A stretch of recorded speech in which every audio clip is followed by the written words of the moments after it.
സുഹൃത്തുക്കളെ നമസ്കാരം. അങ്ങനെ ജിൻഡോന ഒതുക്കാൻ വേണ്ടി വന്ന 3 ടീം തേഞ്ഞ് ഒട്ടി അവിടുന്ന് കരച്ചിലോട് കരച്ചിലാന്ന്. വേറെ ആരുമല്ല, ഈ റസ്മിൻ ബായിയും കരച്ചിലെ താത്തയും അതുപോലെ ജാസ്മിനും, ഈ 3 പേരും തമ്മിലടിയാന്ന് ഇപ്പോഴും.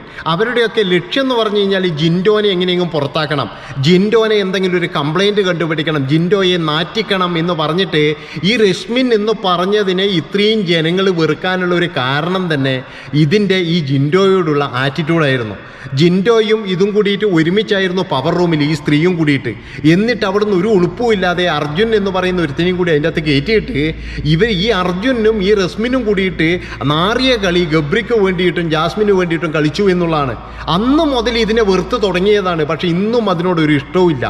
ആദ്യം നമ്മളൊക്കെ വിചാരിച്ചത് ഇത് കുറച്ച് ഡീസൻ്റാണ്, കോമണറായിട്ട് പോകുന്നതല്ലേ, അപ്പോൾ നമുക്ക് കുറച്ച് സപ്പോർട്ടൊക്കെ കൊടുക്കണം എന്നൊക്കെയായിരുന്നു ആദ്യം നമ്മളൊക്കെ വിചാരിച്ചത്. പക്ഷേ അതിൻ്റെ ഉള്ളിൽ കയറിയപ്പോൾ ഇതിൻ്റെ സംസാര രീതി ഉണ്ടല്ലോ, പെറ്റ തള്ള സൈക്കൂല എന്ന് പറഞ്ഞ പോലെയാണ്. ജിൻഡോയോട് പറയുകയാണ്, എൻ്റെ കാരുണ്യം കൊണ്ടാണ് നീ അവിടെ നിൽക്കുന്നത് എന്ന്. എൻ്റെ പൊന്ന് ബിഗ് ബോസേ, ഞങ്ങൾക്ക് ആ ഒരു കാരുണ്യം വേണ്ട. ഇവളെ കാരുണ്യം കൊണ്ട് ജിൻഡോനെ അവിടെ നിർത്തണ്ട, നമ്മുടെ പ്രേക്ഷകരെ ഉള്ളത് കൊണ്ട് അവിടെ നിർത്തുക എന്ന് പറഞ്ഞാൽ മതി. ഇവളുടെ കാരുണ്യമാണെങ്കിൽ ജിൻഡോനെ നമുക്കിങ്ങോട്ട് തിരിച്ച് വെളിയിലേക്ക് അയച്ചേ, അതേ പറയാനുള്ളൂ. ഇങ്ങനെയുള്ള ഈ നാലാംകിട വർത്തമാനം പറയുന്ന ഇതിൻ്റെയൊക്കെ കാരുണ്യം കൊണ്ട് ജിൻഡോ എന്തിനാണ് അവിടെ നിൽക്കുന്നത്? അതുപോലെ തന്നെ ഇത് ഏത് കോപ്പിലത്തെ ടീച്ചറാന്ന് നമുക്കറിയില്ല. ഈ സ്ത്രീ ഇത് പറയുന്നത് ഞാൻ ടീച്ചറാണെന്ന്. ഇത് പഠിപ്പിക്കുന്ന കുട്ടികളുടെ അവസ്ഥ എന്തായിരിക്കും? ഇതിൻ്റെ അവസ്ഥ നമ്മൾ കണ്ടതാണ്. കോടാനുകോടി ആൾക്കാർ കാണുന്നൊരു ഷോയാണ്. അവിടെ വന്നിട്ടാണ് ഒരു പെണ്ണിനോട് പറയുന്നത്, എനിക്ക് നിന്നോട് പ്രേമം തോന്നടി, എനിക്ക് നിന്നോട് പ്രേമം തോന്നി. എന്താ വൃത്തികെട്ട ടീം, വൃത്തികെട്ടതെന്നേ പറയാൻ പറ്റുള്ളൂ. എന്നിട്ട് ഇത് ഇന്ന് ജിൻഡോയോട് പറയുകയാണ്, എൻ്റെ കാരുണ്യം, നിൻ്റെ കാരുണ്യം വേണ്ട. പിന്നാന്ന് പറഞ്ഞ കരച്ചലമ്മച്ചി, കരച്ചിൽ താത്തിയുണ്ടല്ലോ, എന്ത് പറഞ്ഞു കഴിഞ്ഞാലും കണ്ണിന്ന് കുടുക്കുടുക്കുടുക്കുടു വെള്ളം വീഴും. അതൊരടവാന്ന്, അത് നാലാംകിട അടവാ നടന്ന്. എന്താണെന്ന് വെച്ച് കഴിഞ്ഞാൽ ഈ കരയാൻ മാത്രമേ അറിയുള്ളൂ, അതിനൊന്നും ഗെയിമും ഇല്ല, വേറെ ഒന്നും പറയാനും കഴിയില്ല. അപ്പോൾ ഇങ്ങനെ കരഞ്ഞിട്ടും പിടിച്ചിട്ടും അവിടെ നിൽക്കണം എന്നുള്ളതാണ്. കഴിഞ്ഞ ആഴ്ച നമ്മൾ കണ്ടു, ഒരു ഗെയിം കൊടുത്തിട്ട് അത് മര്യാദയ്ക്ക് കളിക്കാൻ പോലും കഴിഞ്ഞിട്ടില്ല. അതിന് അവിടെ തടസ്സം വന്ന് നിന്നത് ഈ താത്തയാണ്, ആര്, നമ്മളെ റസ്മിൻ. അവിടെ വന്നിട്ട് ജിൻഡ അങ്ങനെ പകരുത് ഇങ്ങനെ പകരുത് എന്ന് പറഞ്ഞിട്ട് നമ്മൾ കണ്ടതാണ്. അപ്പോൾ ഇതിറ്റുങ്ങളെല്ലാം കൂടിയിട്ട് ഇന്ന് തേഞ്ഞൊട്ടിയിരിക്കുകയാണ്. അതുപോലെ ജാസ്മിനും ഈറ്റുകൾ 3 പേരും എന്ന് പറഞ്ഞാൽ ഭയങ്കര കൂട്ടുകാരാണെന്ന് ഇവരെ വിചാരം. പക്ഷേ ഇവിടെ എന്ന് പറഞ്ഞു കഴിഞ്ഞാൽ എനിക്ക് തോന്നിയിട്ടുള്ളത് എന്താണെന്ന് വെച്ചാൽ ജാസ്മിൻ്റെയും ഗബ്രിയുടെയും പ്രണയത്തിൽ ഒരു കുണുവാവിയായിട്ടാണ് ഈ ടീച്ചറെ തോന്നിയിരിക്കുന്നത്. അതുപോലെ തന്നെ ഈ കരച്ചിൽ താത്താന്ന് പറഞ്ഞു കഴിഞ്ഞാൽ കരയാൻ മാത്രം അറിയുന്നത്. അപ്പോൾ ഈ 2 സൈഡിലും കിടന്നിട്ട് ഇങ്ങനെ ഒരു 2 തോണിയിലും കാല് വെച്ച് കളിക്കുന്ന ഒരു കുണുവാവിയാണ് ഈ റസ്മിൻ എന്ന് പറയുന്ന വ്യക്തി. ഒരു വ്യക്തിത്വവും ഇല്ല, ഒരു ഒലക്കയില്ല, ഒരു തേങ്ങാക്കൊലയില്ല. കുറേ നാൾ പവർ റൂമിലായതുകൊണ്ട് മാത്രം പിടിച്ചു നിൽക്കുന്നതായിട്ടേ എനിക്ക് തോന്നിയിട്ടുള്ളൂ. ഇവരുടെ ലക്ഷ്യം എന്ന് പറഞ്ഞു കഴിഞ്ഞാൽ വേറെ ആരുമല്ല, ജിൻഡോയാണ്. ജിൻഡോയെ പുറത്താക്കുക, അതാണ് ഇവിടെ വന്ന അന്ന് മുതൽ ഇവർ ചെയ്യുന്നത് എന്നുള്ളതാണ്. അല്ലാതെ ആദ്യം തന്നെ ഈ പവർ റൂമിലേക്ക് ചാൻസ് കിട്ടിയിട്ട് ഈ റസ്മിൻ എന്ന് പറയുന്നവൾ എന്താ ചെയ്തത്? ഈ അർജുൻ എന്ന് പറയുന്നവനെ കൂട്ടുപിടിച്ചിട്ട് അവിടെ ഗബ്രിക്കും ജാസ്മിനും വേണ്ടിയിട്ടല്ലേ കളിച്ചത്? ഈ ജിൻഡോനെ എത്ര അപമാനിച്ചിട്ടുണ്ട്. അന്നൊക്കെ ജിൻഡോൻ്റെ കണ്ണുനീര് നമ്മൾ കണ്ടതാണ്. ജിൻഡോ അന്ന് അപമാനിതനായിട്ട് അവിടെ നിന്ന് ഇറങ്ങുന്നത് നമ്മൾ കണ്ടതാണ്. അന്ന് കൂടിയതാണ് നമ്മൾ ജിൻഡോൻ്റെ കൂടെ. ഈ സ്ത്രീയുടെ വിചാരം എന്ന് പറഞ്ഞു കഴിഞ്ഞാൽ ഇവരൊക്കെ ഭയങ്കര പോസിറ്റീവാന്ന് പുറത്തുനിന്നാണ്. ഇപ്പോഴേകദേശം മനസ്സിലായി. ഈ ഗബ്രി പോയി കഴിഞ്ഞപ്പോഴാണ് മനസ്സിലായത് ജാസ്മിൻ ശരിയല്ല, ജാസ്മിൻ പുറത്ത് നെഗറ്റീവാണ്. അപ്പോൾ അതുകൊണ്ട് തന്നെയാണ് മെല്ലെ വലിഞ്ഞിരിക്കുന്നത്, മെല്ലെ ജാസ്മിൻ്റെ അടുക്കുന്ന വലിയാൻ. അതുകൊണ്ടാണ് ഇന്നൊരു അടിയൊക്കെ ഉണ്ടാക്കിയിനി. ചോറ് തിന്നെന്ന് എല്ലാവർക്കും മനസ്സിലാകും.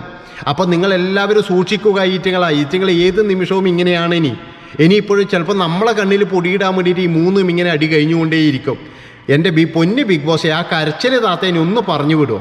അതിനെ പറഞ്ഞു വിട്ടാൽ തന്നെ ഈ ബിഗ് ബോസ് കാണാനൊരു ഇൻട്രസ്റ്റ് ഉണ്ടാവും. ഇല്ലെങ്കിൽ ജനങ്ങൾ വെറുത്തുപോയി ഈ ഷോ എന്നുള്ളതാണ്. ആ ഒരു സ്ത്രീ എന്തിനാണ് ഇങ്ങനെ വന്ന് കരയുന്നതെന്ന് നമുക്കറിയുന്നില്ല. ജനങ്ങളെ വെറുപ്പിച്ച് പണ്ടാരടക്കലാണ് നടന്ന്. ഈ കരച്ചിൽ ഇല്ലെങ്കിൽ അതിന് ഏടിങ്ങും കൊണ്ടൊരു പൂട്ടിയിടും. അതിന് ആ ടോയ്ലറ്റിലെങ്ങാറ്റം കൊണ്ടുപോയിട്ട് പൂട്ടിയിടും. ഈ കരച്ചിൽ താത്തേന എന്ത് വെറുപ്പിക്കലാന്ന്, വൃത്തികെട്ട ഒരു താത്തയാടുന്ന്. ഇതിൻ്റെ കരച്ചിൽ വന്ന് അന്ന് മുതൽ തുടങ്ങിയതാണ്. ഇപ്പോൾ 70 ദിവസം കാറ്റാകാനായി. 70 ദിവസവും ഇതിൻ്റെ കണ്ണീര് തോർന്നിട്ടില്ല. ഇതൊന്നിക്കലും ആ ടോയ്ലറ്റിൻ്റെ അടുക്ക് പോയി കരയുന്നുണ്ടാവും, ഇല്ലെങ്കിൽ ഇതുണ്ടാവും എവിടെയെങ്കിലും പോയിട്ട് കരയുന്നു. അതിനെ സമാധാനിപ്പിക്കാൻ വേണ്ടി കുറേ ഊളകളും. എന്ത് ഊളത്തരമാണിത്? എന്തിനാണ് ഇതിനെ സമാധാനിപ്പിക്കാൻ പോകുന്നത്? വേറെ പണിയില്ലേ? ഇതിനെ സമാധാനിപ്പിക്കുന്നു പോയിട്ട് അവിടുന്ന് കരഞ്ഞോട്ട് നോക്കണം. അവിടുന്ന് ഇതിനേ കഴിയുള്ളൂ. ഇതിനൊക്കെ എന്തിനാണ് ഇവിടെ വെച്ചുകൊണ്ടിരിക്കുന്നതെന്ന് എനിക്ക് മനസ്സിലാകുന്നില്ല. ഇതിനാൽ ആരാ വോട്ട് ചെയ്യുന്നമോ? അതാണ് ആലോചിക്കേണ്ടത്. പിന്നെ മറ്റൊരു കാര്യം എന്ന് പറഞ്ഞാൽ ജാസ്മിൻ്റെ കണ്ടാൽ മതിയല്ലോ. ഇപ്പം ഇന്നൊരു കുഴപ്പവുമില്ല. ഇന്നലെ വരെ എന്തായിരുന്നു അഭിനയം. ഇന്നലെ വരെ ഞാനും വരുന്നൊക്കെ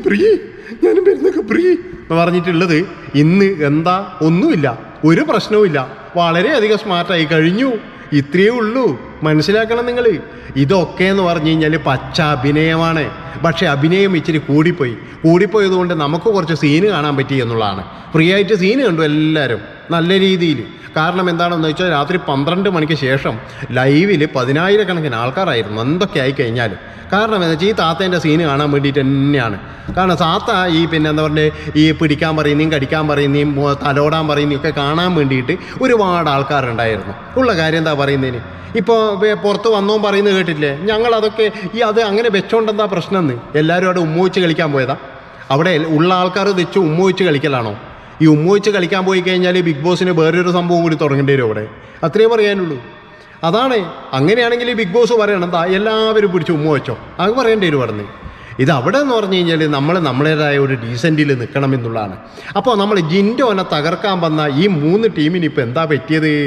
ഇപ്പം സമാധാനമില്ലാതെ 3 ടീമും അവിടെ അലയുകയാണ്. നമ്മുടെ ജിൻഡോപ്പൻ ഇത് മനസ്സിലല്ല ചിരി അങ്ങ് ചിരിക്കുന്നുണ്ട്. അതുപോലെ നമ്മുടെ ജിൻഡോനെ സ്നേഹിക്കുന്നവർക്കൊരു സന്തോഷ വാർത്ത തന്നെയാണിത്.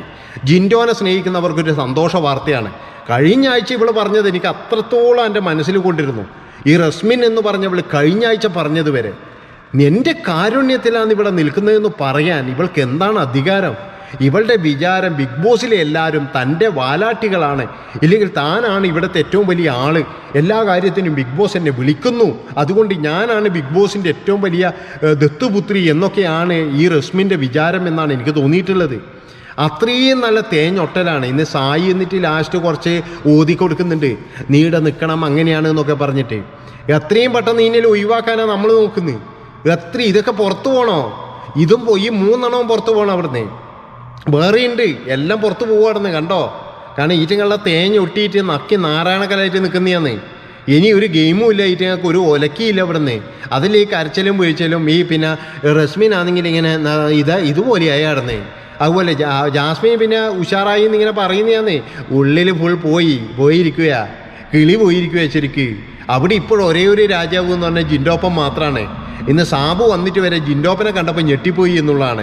ജിൻഡോപ്പൻ്റെ ഓരോരോ ചോദ്യങ്ങളും കാര്യങ്ങളൊക്കെ കേട്ടപ്പോൾ സാബു വരെ ശരിക്കും പറഞ്ഞു, ജിൻഡോ നീ തന്നെയാന്ന് മോനെ, നീ തന്നെയാണെന്ന് പറഞ്ഞവിടുന്ന്. അതിലെല്ലാം ഉണ്ട്. നമ്മളെ കപ്പിങ്ങനെ ഉയർത്തിയിട്ട് നമ്മളെ ജിൻഡൊപ്പം വരുമ്പോയില്ലേ. പക്ഷേ ഈ 3 എണ്ണം എന്തെങ്കിലും ചെയ്തു കളിയുന്നതാണ്. അതുകൊണ്ട് 2 ദിവസം ഈറ്റുകളെ പുറത്ത് വിടരുത്, എല്ലാവരും നിരീക്ഷണത്തിൽ നിർത്തണമെന്ന് എനിക്ക് പറയാനുള്ളൂ. ഈ 3 എണ്ണത്തിനാണ്. ജിൻഡോക്ക് ട്രോഫി അടിച്ചിട്ടുണ്ടെങ്കിൽ ഈ 3 എണ്ണം ഇല്ലേ, ഒന്നും പറയണ്ട. അപ്പോൾ എൻ്റെ സുഹൃത്തുക്കളെ ഇത്രയും പറഞ്ഞുകൊണ്ട് ഇവിടെ നിർത്തുന്നില്ല. അടുത്ത വീഡിയോ ആയിട്ട് വരും. നന്ദി, നമസ്കാരം.